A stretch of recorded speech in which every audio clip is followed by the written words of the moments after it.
Hello guys, good morning. તો આજે આપણે જઈ રહ્યા છીએ અમદાવાદ. આપણે દિયોદરથી આવી ગયા હતા શિહોરી. ત્યાંથી આપણે પહોંચી ગયા કંબોઈ, અને કંબોઈ આપણે ચા નાસ્તો કર્યો, અને ત્યાંથી આપણી બસ નીકળી ગઈ બનાસ નદી તરફ. અને બનાસ નદી પર તમે જોઈ શકો છો કેટલો મસ્ત વ્યૂ છે. અને આપણી બનાસ નદી સૂકી પડી છે, વરસાદ આવતો નથી. અને નદી કેટલી મસ્ત લાગી રહી છે. ત્યાં પિલ્લરનું કામ પણ ચાલી રહ્યું છે, તમે જોઈ શકો છો.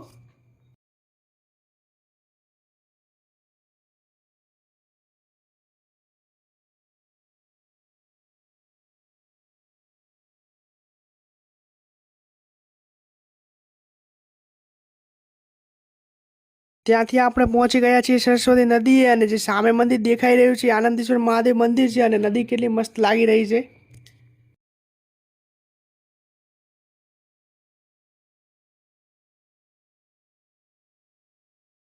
હવે આપણી એન્ટ્રી થઈ ગઈ છે પોંચો પાટણમાં, અને ત્યાંથી આપણે ટીબી 3 રસ્તા આવી ગયા. અને જે સામે મૂર્તિ દેખાઈ રહી છે સદારામ બાપુની છે.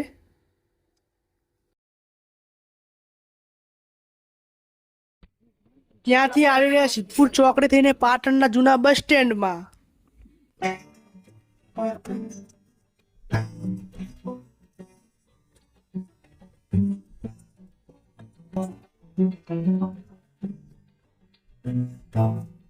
અને દિવાળીનો સમય હોવાથી બસમાં પણ ભીડ ખૂબ જ હતી. પછી આપણે પાટણ બસ સ્ટેન્ડથી નીકળી ગયા.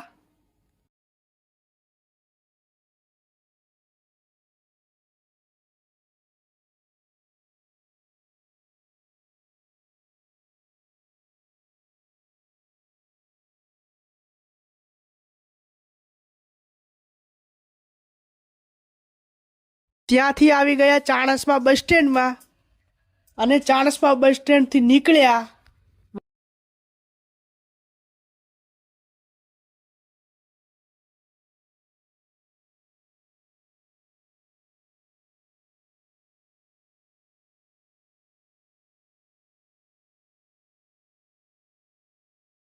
અને હવે જે આપણે જઈ રહ્યા છીએ એ રસ્તો છે પાટણ મહેસાણા હાઈવે.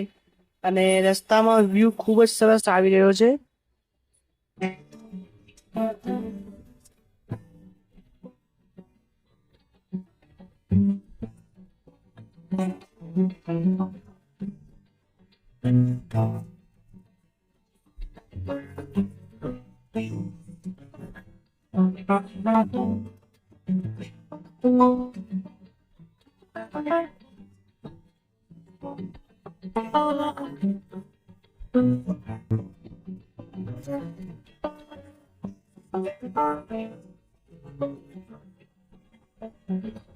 અને ત્યાંથી આવી ગયા મહેસાણાની રાધનપુર ચોકડી પર.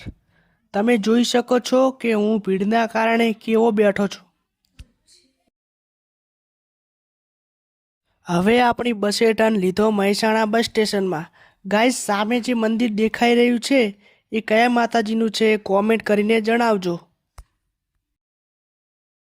બસ ઊભી રહી તો હું ગયો પાણી પીવા. બધા બસ સ્ટેન્ડ કરતાં મહેસાણાનું બસ સ્ટેન્ડ સ્વચ્છ અને સુંદર છે. અને ગાઈસ, બીજી વાત કહેવાની હતી કે હું શોર્ટ્સ વિડીયો બનાવું કે નહીં એ કોમેન્ટ કરીને જણાવજો.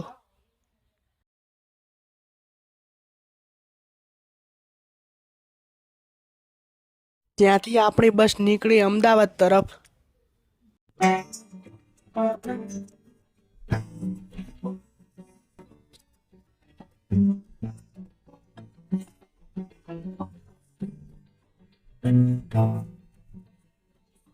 સામે જે દેખાઈ રહ્યું છે શંકુશ વોટર પાર્ક છે. તેમાં શિયાળો હોવા છતાં પણ કેટલી ભીડ છે. ફાઇનલી આપણે આવી ગયા છીએ વર્લ્ડ હેરિટેજ અમદાવાદમાં. સામે જોઈ શકો છો કે કેટલી ટ્રાફિક છે. આજનો દિવસ તો મુસાફરીમાં જ ગયો છે. અને આજ માટે આટલું જ છે. મળીએ છીએ નેક્સ્ટ વ્લોગમાં. આશા છે કે આજનો વ્લોગ સારો લાગ્યો હશે. સારો લાગ્યો હોય તો લાઈક અને ચેનલને સબસ્ક્રાઈબ કરી દેજો. જય માતાજી. Bye bye.